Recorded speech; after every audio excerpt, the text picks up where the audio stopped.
I want to thank everyone for sticking with us on this rainy Saturday until the final session of the day for the special topics track. The final session of the day is preservation planning for your community. I have the pleasure of being joined by Nadine Miller, the Deputy State Historic Preservation Officer at the New Hampshire Division of Historical Resources, and Sarah Wrightsman, Manager of Community Engagement and Education at New Hampshire Housing, for this session. I'm going to first turn it over to Nadine. Thank you, Noah. I have take control, so I think we're good. Yep, Let me just go move for it it. on to the next slide.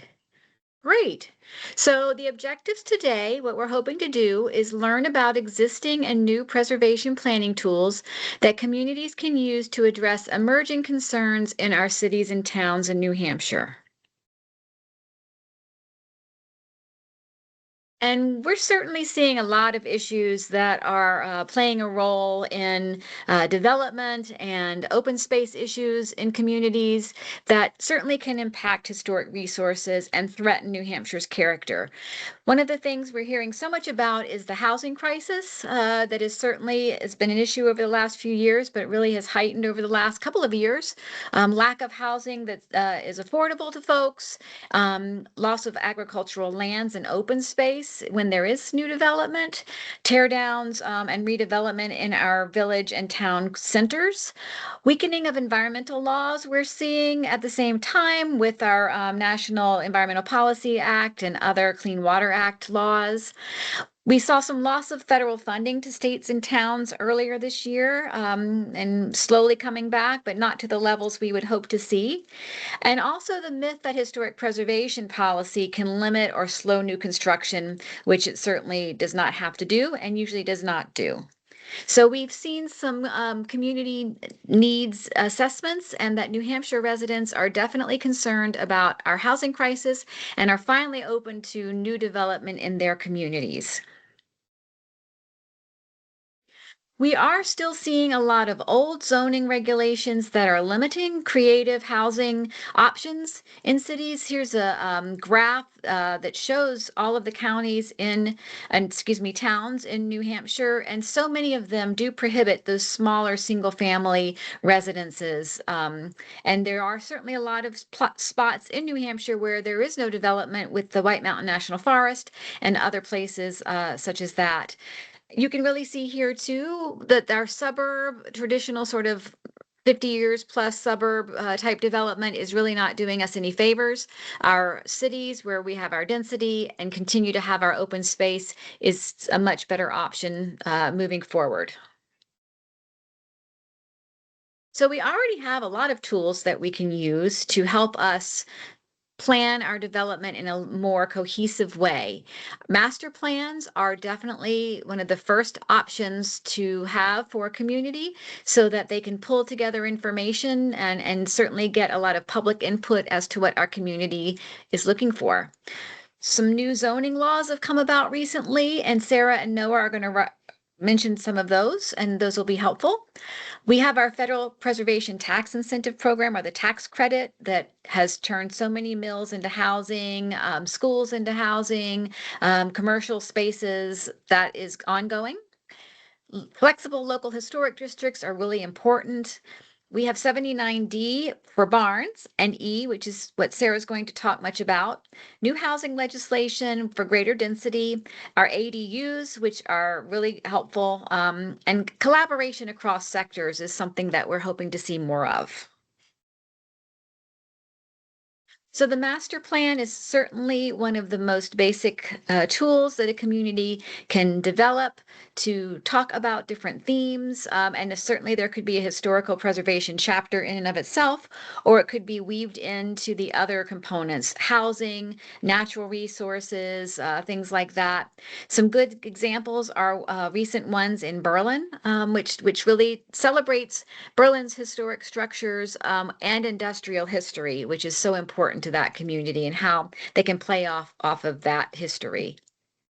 Manchester is another one that really has some wonderful, wonderful neighborhoods with corner stores, schools still in the neighborhoods, denser housing, which was looked down upon for so many years. But I think Manchester is certainly a community that's seeing an uptick with some new trails and other sorts of urban infrastructure coming into place. So 79D is one of the older tools that folks use, especially in our rural communities. It's a barn tax incentive program that authorizes towns to grant property tax relief to barn owners who can show that their barn would have a public benefit if preserved, whether to be continue to be used as barns or other sorts of uses, as this one in the photograph here, stores and antique malls and things like that. So that's one component, but we're going to talk a little bit more about 79E. So I'm going to move that over to the next slide and let Sarah take over. She's going to talk about a lot of opportunities with 79E in our towns. Thanks so much, Nadine. So hi, everyone. Happy rainy Saturday, or maybe you're watching this on YouTube in the future. I'm Sarah Wrightsman. I'm the manager of community engagement and education at New Hampshire Housing. So there's been some, you probably already know, there's been some changes in the few recent legislative sessions to 79E. You're probably familiar with traditional 79E, the community revitalization tax relief incentive, because it has now been around for 20 years. It was originally used as a tool for historic preservation. It came about in 2006. It's enabling legislation, meaning that municipalities in New Hampshire have the option to adopt it. Traditional 79E can only be applied to downtowns and village centers. The program essentially offers temporary tax relief to property owners who are willing to reinvest in older properties to return them to productive use. And 79E has created some really exceptional projects in New Hampshire, and we'll tell you about a couple of them, and we'll also talk about the challenges and limitations. So how it works, developers who are working on an eligible project can get tax relief from the municipality for up to 15 years. And that 15 years is made up of a bunch of things. If they're doing substantial rehabilitation, it's up to 5 years. If they're adding new housing units, it's up to 2 years. For affordable housing, it's up to another 4 years. If the property is listed or eligible for the National or State Register of Historic Places, is up to 4 years. It really depends on how the community has adopted it and what the project is. In exchange, so what that does is it freezes that tax assessment, so the developer for whatever number of years is paying their property taxes on that frozen assessment pre-redevelopment. In exchange for that tax benefit, there's a covenant in place that ensures identified public benefits. So it's economic vitality, housing is one, development of municipal centers, preservation of existing building stock, cultural, historical significance of the building. And that example there is the mill space in downtown Newmarket, New Hampshire. So there are some newer programs, like I mentioned. I'm going to talk a little bit about some of the ones, particularly as they pertain to housing. So the residential property revitalization zones is a great example. So homeowners who want to improve the quality or the condition or use of an existing home would be able to take advantage of this program. So qualifying structures are homes that are at least 40 years old. It includes residential structures with up to 4 units. Unlike traditional 79E, though, the residential property revitalization zones don't need to be in the downtown or the village center. So the municipality can kind of designate wherever they want in the community for a residential property revitalization zones. The tax relief period for this program is the same as traditional 79E, and no property can be granted tax relief more than once in a 20-year period. The picture is a gorgeous single-family home in Exeter that was converted to, I believe, 5 units. It is not a 79E project. I don't have any projects, as far as I know, under the residential property revitalization zone to show you. I don't think that anything has happened. It's relatively new. And it could, in theory, include accessory dwelling units. We can talk a little bit more about that if that's something that your community is interested in. This one is less about historic preservation because the housing opportunity zones can include new construction. So as the program stands right now, tax relief for up to 10 years for these projects beginning upon the issuance of the certificate of occupancy, and a third of the units must be for households earning up to 80% AMI or some alternative mix of incomes. And it could be improving existing neighborhoods or it could be new construction. Again, not a 70/90 project in this photo. This is just a very pretty cottage court in Conway, New Hampshire. There is a piece of legislation right now, and it's been amended since I made this slide, so I have an even newer update. So HB 1103 would make some changes to housing opportunity zones to make it a little bit more flexible for communities. It would remove the current affordability requirement and allow municipalities to instead set their own affordability requirements based on their market. It would also clarify that housing opportunity zones can be used for new construction. We've all kind of been operating under the assumption that they could based on the previous legislation, but clarity is always great. And then it would establish tax relief as 7 years for projects that have no workforce housing, up to 7 years, or actually up to 15 years for projects that do have workforce housing. Oh, Noah changed the slide.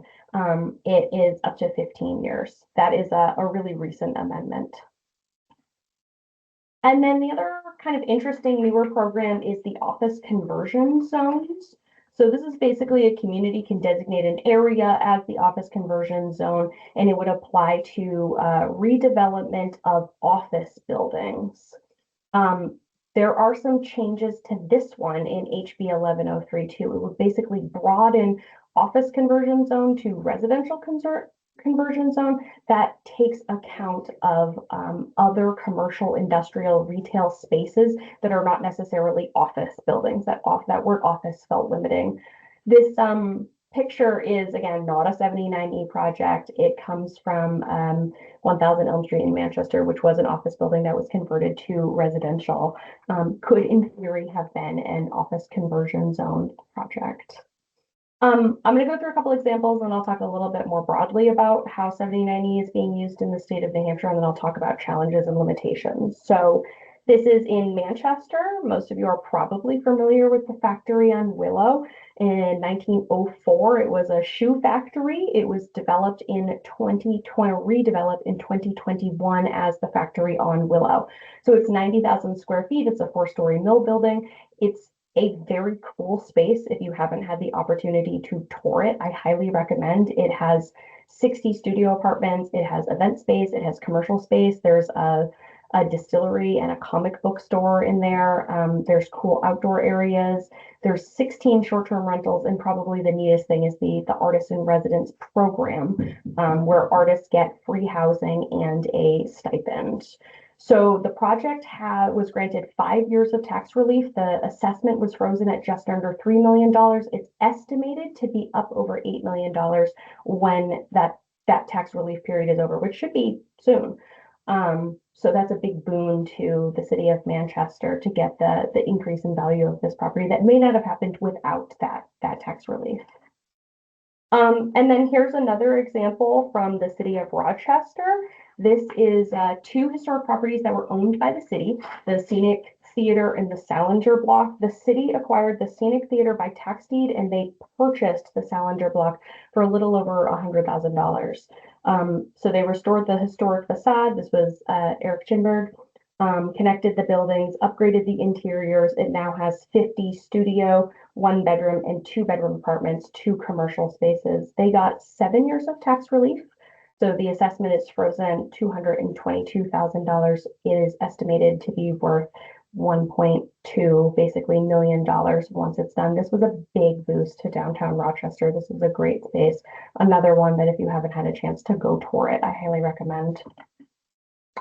So traditional 70/90 has been pretty widely adopted. There's about 70 municipalities that have 70/90 in some form. It has been variable in success. So there's been some big successes in communities that have gotten a lot of use at it, some really great projects that have happened, mixed results for some, and then some communities that have a 70/90 program, but it has not been used for whatever reason. As far as we know, as of right now, there's only one community that has adopted a housing opportunity zone, that is Conway, and there have not been any projects under that ordinance yet. There are 3 municipalities that I know of that have adopted a residential revitalization zone. That is Keene, Newport, and Derry. I haven't looked at those ordinances myself. Keene's is very new. I don't know the story behind Newport and Derry, and I don't know if there have been any projects under that program yet in those communities. Keene does have a really great website dedicated to 7090, which I will drop in the chat in a little bit. And then just some limitations. 7090 in general requires some level of capacity and expertise to manage it locally. There's a lot of moving parts there. There have been some confusions about certain aspects. Communities have interpreted some things like the number of years of relief differently. Traditional 7090 is not specific about what affordable means. So while you get 4 years of relief, up to 4 years of relief for affordable housing, it doesn't actually say what that means. There are some challenges for communities with assessing financial needs. So ideally, this program is being taken advantage of when the project wouldn't be possible without it. So that but-for analysis in the community has to sort of to take the developer's word, look at the pro forma, and do that assessment to make sure that it's being used when appropriate. Adaptive reuse, of course, can be more expensive than building new, and so that can be a challenge to historic preservation just generally. And then there's definitely some more need for support for communities, like template documents, applications, processes, just more guidance for communities. New Hampshire Housing did create with Barrett Planning Group a guide. It is on our website, and I'll drop a link to that too. I don't know if Judy is still here, but I know she was in this track today, so maybe you went to her session, Judy, from there she is, from Barrett Planning Group, worked with us on that, and it was an amazing guide. So I'm going to turn it back over to either Nadine or Noah. I think that's me. Thank you, Sarah. And I do want to reiterate that there are so many projects that have to incorporate a number of these tools together to make them successful. Sarah mentioned, the 7090 can sometimes be the glue that kind of puts it over the edge. And so you'll see a couple of projects here that maybe have incorporated the preservation tax incentives at the federal level along with the state 79Es. But how do we take all of these tools, use them in a way that protects our open space and also revives historic properties? With our historic properties in our historic districts, we always advocate that we're not trying to put a bell jar over them. We're not trying to keep them static. We encourage new construction, added density, just in a way that respects the historic character of the community and continues to keep those important landscape elements as well. Let's see, make sure I've taken control here. There we go. A recent example that is being worked on is in Stratham. Here is a cluster open space subdivision where there is an existing farm property that had been used by the family for quite some time, and then is vacant at the moment and has a barn and a older house. The property came into the Division of Historical Resources to determine whether it was eligible for the National Register. Under our Section 106 protocol, there are some federal wetlands permits that are required, and we determined this property eligible for the National Register holistically, not just the buildings, but the landscape. And the Stratham Heritage Commission is working very closely with the developer to come up with some creative ways to try and protect some of that landscape. Certainly introducing new housing here will take up a bit of that, but they're trying to cluster the housing along a roadway here and keeping some of that buffer area. They're also going to be converting the house into a unit and to sell, and they do have to move the barn, but they're going to be keeping the barn too. So this is just another example. Noah, did you have your hand up? Nope, that was in an error. Thank you. All right, just wanted to make sure. Here's another example I'd mentioned too, where we have the federal preservation tax incentive program. It's a newer project that's just come on in the last year and a half in Newport, the Newport Mills. This was the Dexter Richards and Sons mill that had been vacant for, again, quite some time, but was recently converted into 70 affordable housing units through preservation tax incentives, probably 79E, but I am not sure. I would love to go see this one, but I haven't yet.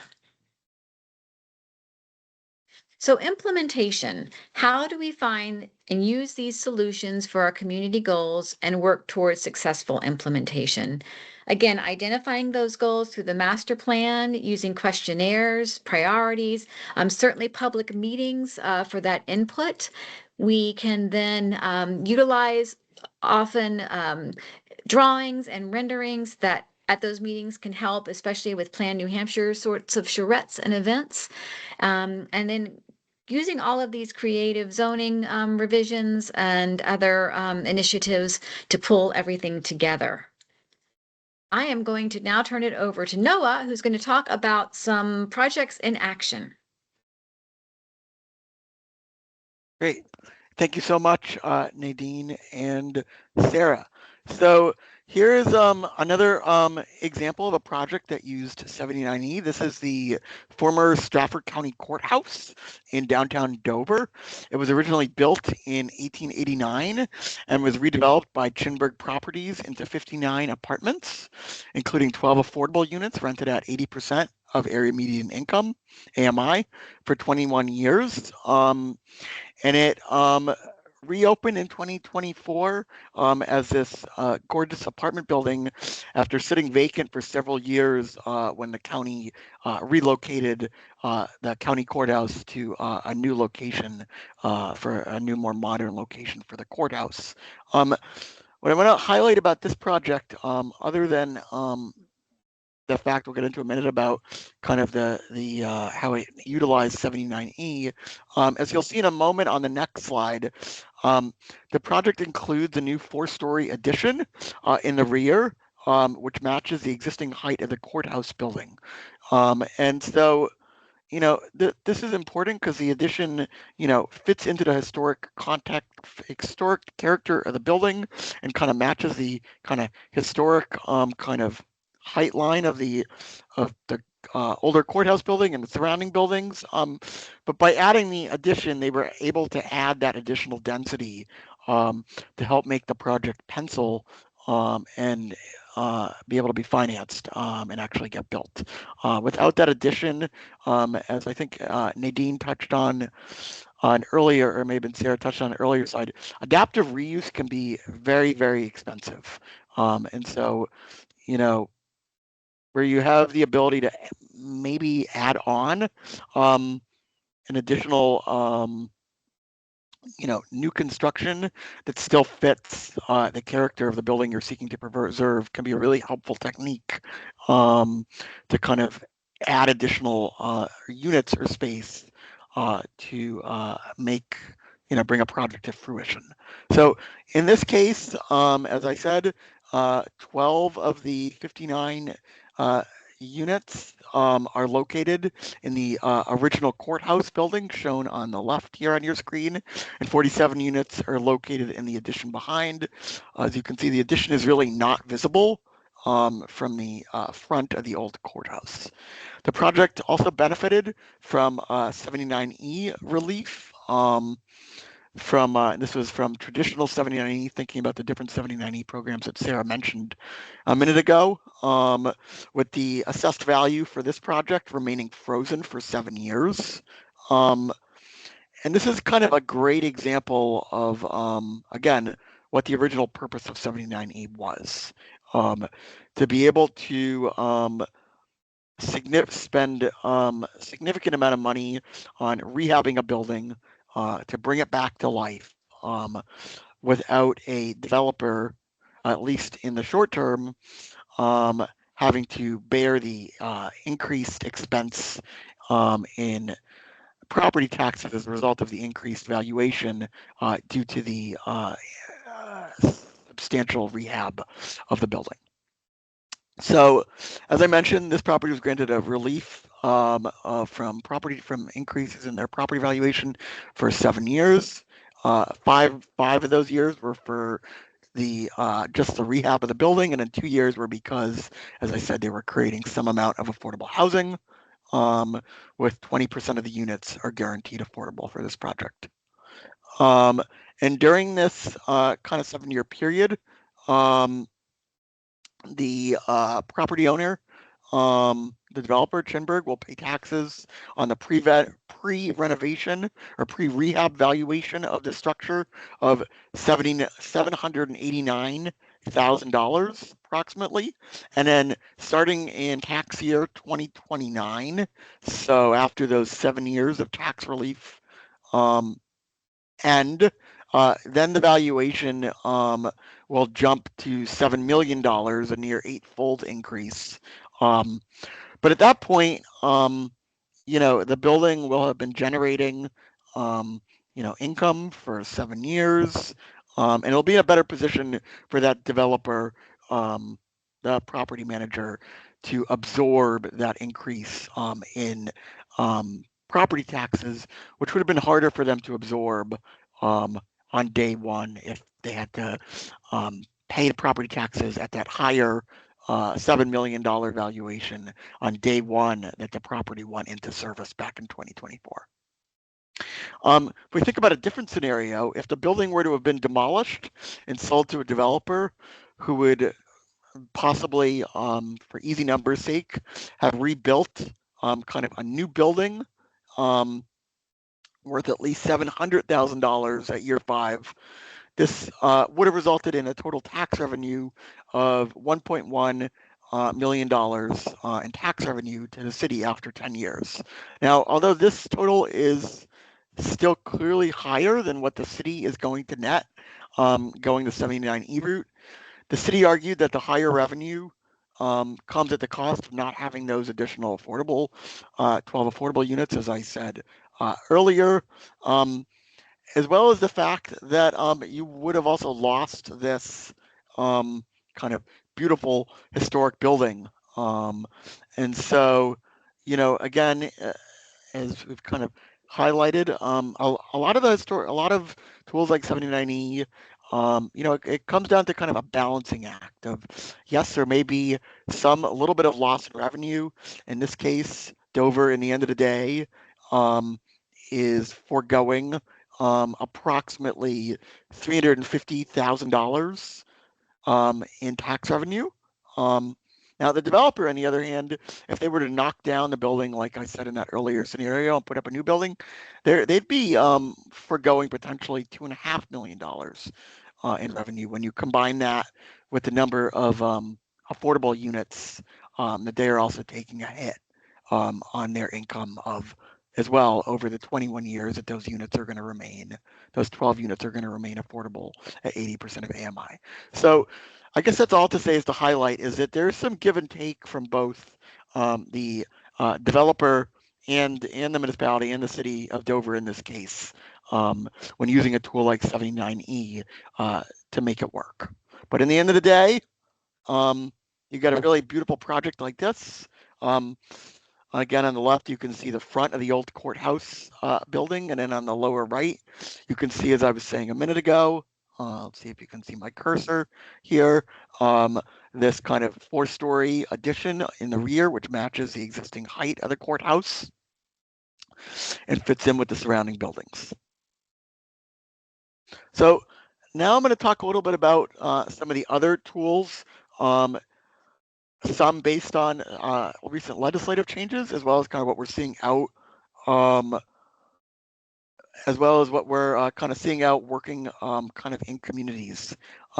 So first, before we get to talking about the title of this slide, the conversion of existing structures into ADUs, I just want to talk a little bit briefly about some of the other tools that can be used.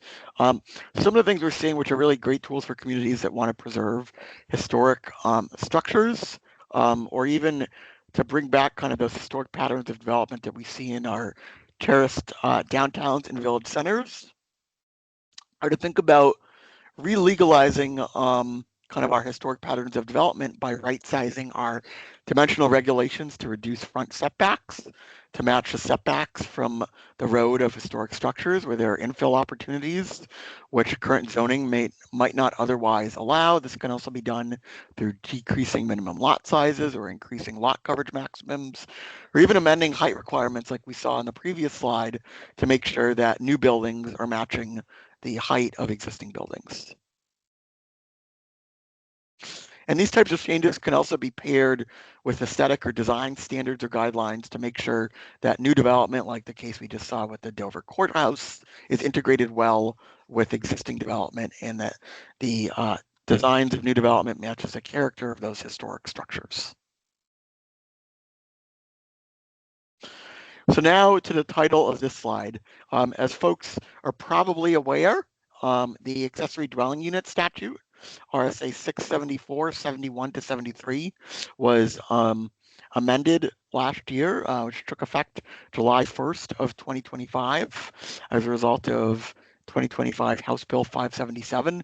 It contains a lot of different new provisions, but for this conversation, today's session, I just want to focus on one of the new provisions is the section that allows for the adaptive reuse of existing structures such as barns, detached garages as shown in this picture, or other outbuildings which may have been built kind of prior to the current zoning for your property and may not conform with the current setback and lot coverage standards. And so this change in RSA 674-72, forgive me, I'm not remembering the exact paragraph reference, basically says that if you're converting a existing structure built prior to July 1st, 2025 into a detached accessory dwelling unit, it no longer it's exempt from having to comply with those setback or lot coverage standards in the current zoning. So that's a really great tool to think about using. A couple other kind of recent changes that we think about in terms of maximizing opportunities for adaptive reuse, as we've heard from Nadine and Sarah. So another change was a change that got made back in 2024, which now actually in the state fire code, which was amended to state that when buildings are being converted, existing buildings are being converted into up to 4 units, they no longer, 4 residential units, they no longer, each of those individual units no longer has to be sprinklered as long as there's an egress from each unit. So again, this is a great way. Again, there's still some cost, but by getting rid of that sprinkling requirement, there is going to be some cost savings. I think of a lot of great opportunities of, our older kind of larger historic New England style farmhouses that in some cases we hear are, empty nesters might be overhoused or whatever, and there could be opportunities for converting those units into maybe 2, 3, maybe even 4 units. Well, where they previously would have been need to have been sprinklered, they now no longer, as a result of this law, this change, which took effect 2 years ago, those conversions no longer need to be sprinklered. And then one other change I want to just bring attention to real quickly is folks, again, are probably familiar with the law that is going to take effect July 1st of this year that is going to have some requirements around when multifamily must be allowed in commercial districts, commercial zoning districts, if there's adequate infrastructure present. Obviously a very, very controversial law, and I'm not here to opine on that part, but I will say there's a really interesting provision of trying to, again, aid and encourage adaptive reuse. There's a kind of similar to that section that I just pulled out in the ADU statute.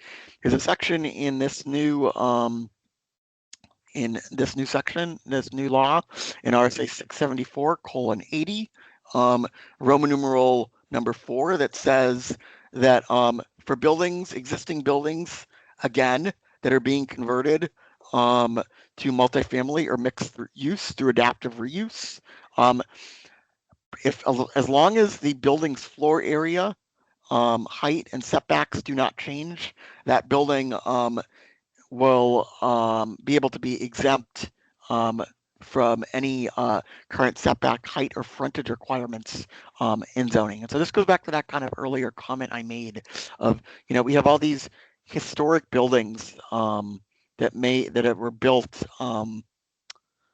in many cases pre-zoning ever being enacted, and some of them have fallen into disrepair or maybe underutilized, and so this is just one more tool that will hopefully allow some of those buildings to be able to be kind of brought back to life and preserved.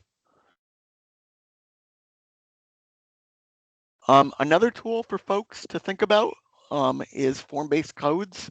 A great example, now we have many, but one I'm going to talk about today is Lancaster's form-based code in its commercial district, which regulates form and function instead of strict dimensional requirements typically seen in Euclidean use-based zoning. Lancaster's form-based code for its commercial district allowed for the $2.5 million renovation of the historic Parker J. Noyes building in Lancaster into 6 apartments and first floor commercial space. This form-based code for their downtown, it's split into 3 different sections. The South End subdistrict, where the Parker Noyes building was located, with this form-based code allows for 6 units per 10,000 square feet with no minimum lot size frontage or lot coverage requirements and minimal setback requirements. Again, those type of requirements may not make sense for new construction or a new area that you're kind of trying to plan or is being developed, but that was kind of the standard, as you can see from kind of the adjoining buildings in that picture for a lot of our historic downtowns and village centers. And so having those reduced or no setback requirements and smaller lot size requirements may make sense in those cases, and in which case the form-based code can be a great tool for that. In this case, in Lancaster, without the form-based code, there probably wouldn't, in that kind of additional ability to do those 6 unit, only needing 10,000 square feet for every 6 units, they probably wouldn't have been able to get enough density that would have allowed for the adaptive reuse of this historic building, which, importantly to note, is on the State Register of Historic Places. So this is one of those buildings that had, again, fallen into disrepair for several years. And through this adaptive reuse, through being able to add in those apartments, I believe it's 3 2-bedroom apartments on the 2nd and 3rd floor, as well as the renovated Lancaster root cellar marketplace and restaurant on street level, have been able to kind of bring this building back to life again. So I think that is it. I think we got through that a little bit quicker than Nadine, Sarah, and I anticipated. But we have ample time for questions. So yeah. And also understand if folks have been with us all day and they don't, we definitely can cut out a little bit early. We don't need to go the entire full time.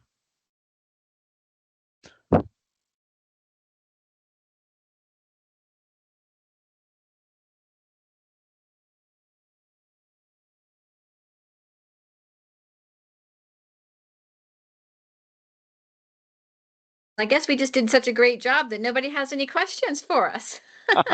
Yeah, well, we'll give folks a minute. Yeah.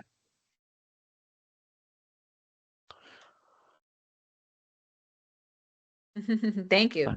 Thank you, Thanks, Judy. Judy.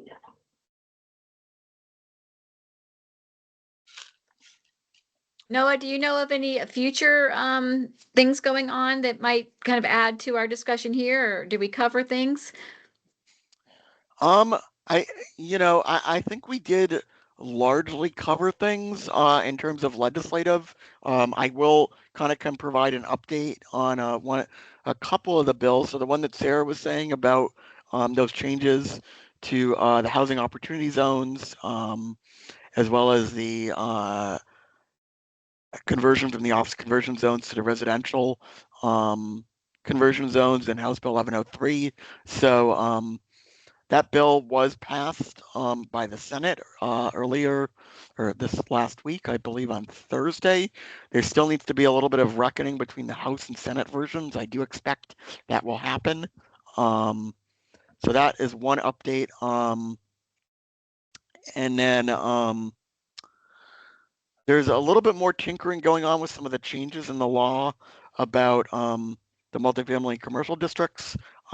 However, I am confident that the part about the adaptive reuse that I just touched on, that is going to stay in the bill, which is at least from my perspective, good news as a tool for adaptive reuse. Probably a little bit premature. You've kind of started to hear rumors about what people might be proposing for next year. A little bit too soon to know exactly what that's going to look like yet. Great. I do want to make a plug, and I see that Martha is on the line from the Preservation Alliance. We are partnering with them to come up with some regional roundtable opportunities coming up this summer. And we're right now focusing on sort of the western part of the state and north. We think we have one set up in Bethlehem where we will go with Preservation Alliance staff and give sort of a basic overview of what communities, nonprofits, how they can utilize historic preservation to benefit their community, and then really open it up to questions. We'll have some roundtables with some different themes. So it's going to be an opportunity for people to come with their many questions about, how to start a heritage commission if you don't have one. How do if I own, a church, if my church is struggling, how might I tap into some of the programs that we have? If we have a historical society, so it's not necessarily just about funding or about stewardship of the building, or how to create a historic district commission. It's all of the above. So keep an eye out. The Alliance is going to be marketing that soon, so they'll have some information on their website. Great. And with our time remaining, I love if folks have questions, feel free to put those in the chat. But if others kind of have examples of any kind of historic preservation projects happening in their communities, or your kind of experience of using any of the tools we talked about today, please feel free to put those in the chat.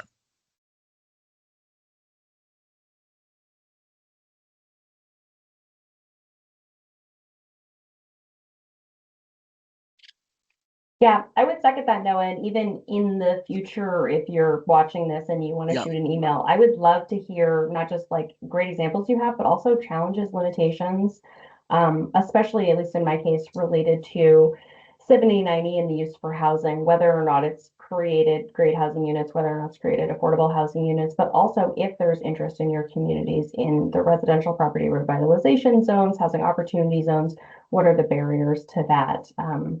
If you've even considered exploring it. Always love to hear that kind of thing. Yeah, I second what Sarah's saying. I think the one part I'd definitely love to also hear more about 7090 is we often hear from time to time of, or the question is kind of raised as well, does the developer really need that tax break, or is that tax break just going to kind of pad their pocket, gonna kind of pad their bottom line a little bit more? It's hard to know. I will say I think people have strong opinions about that topic, but I do think that's one area where we could definitely the more of these kind of examples, we can do more of a deep dive analysis. We can kind of do, I think that's a great area to do some more research on. Sarah, I know your shop's guide is great. It's though a great resource for folks to check out that does have some of that information.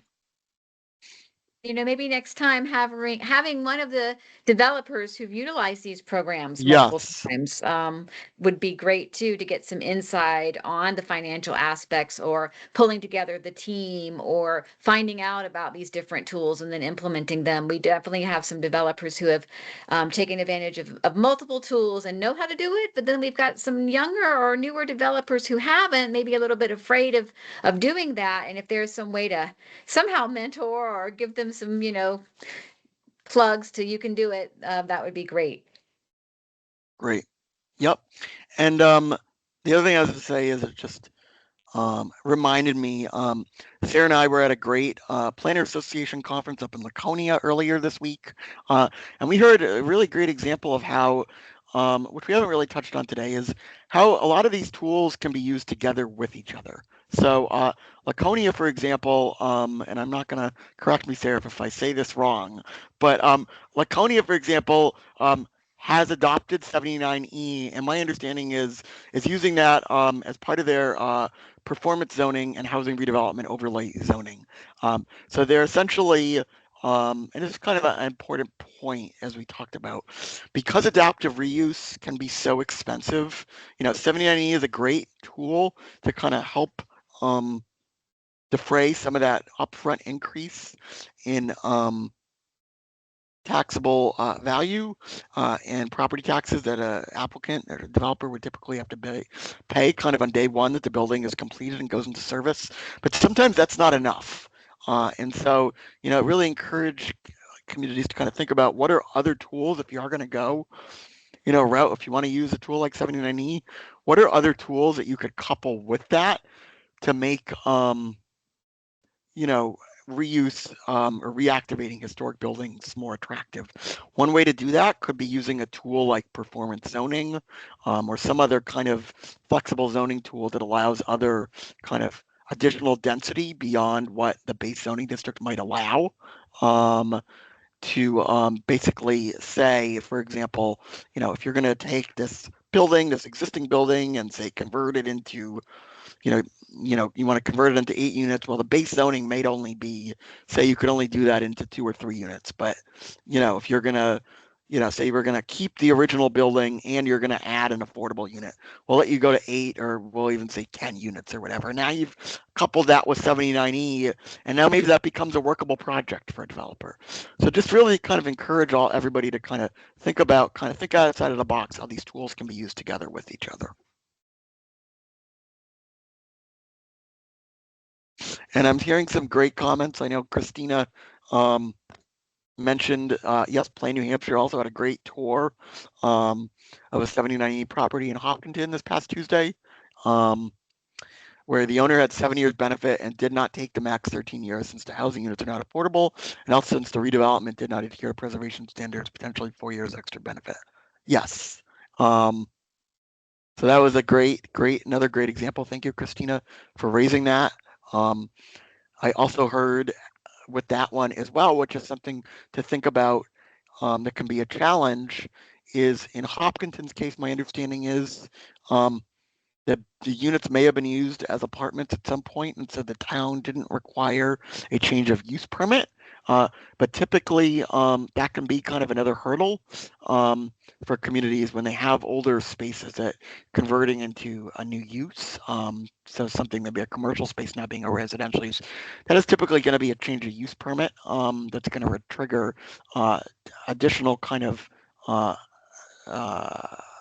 regulations that the applicant's going to have to comply with on the zoning side. Some communities, I will say, their change of use requirements are more stringent than others, but that is definitely another area to certainly look at for adaptive reuse. Again, every community is going to be different, but I think generally when we're thinking about, adaptive reuse of existing buildings where we're not actually expanding the building envelope, think about, okay, what are the regulations that are absolutely necessary, knowing that from the outside there may not be actual much visible change. Great. And then Sarah also has mentioned here that for those of you that are going to be at the Northern New England Association of the American Planning Association's conference, which is going to be in Manchester next October, there's going to be one of the mobile sessions will be at the factory on Willow. Very exciting. One of the examples that Sarah cited on Wednesday, October 22nd.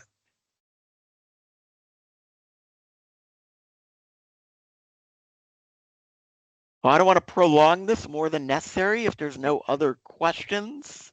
I do have some parting words for the conference for the day before we lose folks. Sarah and Nadine, do you have any parting words? Thanks so much, everyone. Thanks, Nadine, and thanks, Noah. It was great. Thank you. Perfect.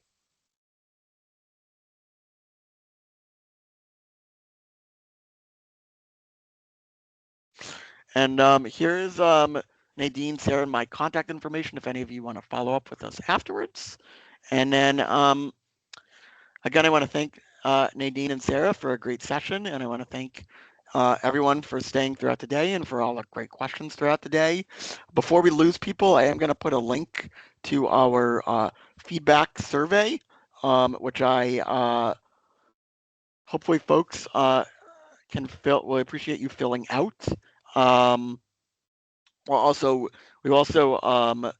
follow up from today's conference with the link to the slides and recordings from each session, along with a copy of that survey. But for folks that are still with us, I have just put the link to the survey in the chat. And we thank everybody for joining us today, for sticking with us on this rainy Saturday. And again, as I said, all the links, all the recordings should be up on our YouTube channel next week. We'll send out those links to everybody that registered, and we encourage you to fill out our evaluation form, especially to let us know how we did today, what you thought of the different sessions, as well as any ideas for our conference next year as we begin to think about 2027. All right. Have a great afternoon, everybody. Thank you.